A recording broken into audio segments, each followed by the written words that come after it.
Faith Ringgold started her career as a painter, and after some inspiration, she began to combine painting, writing, and quilting as a way of telling stories about her people and her heritage. She called these works story quilts. Storytelling had always been very important in her family. It is also a very important way of handing down traditions in many cultures.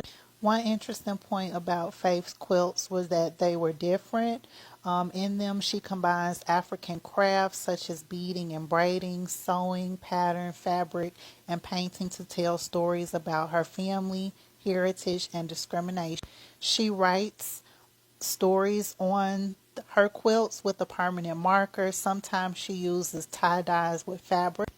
The quilts tell stories about city street life, slavery, jazz, families, neighborhoods, and more. They are a patchwork of people who are individuals but who are also part of a larger community. This was a snippet from a recent workshop that I did where I talked about Faith Ringgold's politics and how she, in addition to the work that she did with quilting and storytelling, how much of her inspiration was also inspired by her experiences as a black woman and attempting to show in museums. As mentioned, as a black woman, Faith Ringgold experienced discrimination, but her work was motivated by politics and her heritage, as I mentioned before, and she spoke out quite a bit.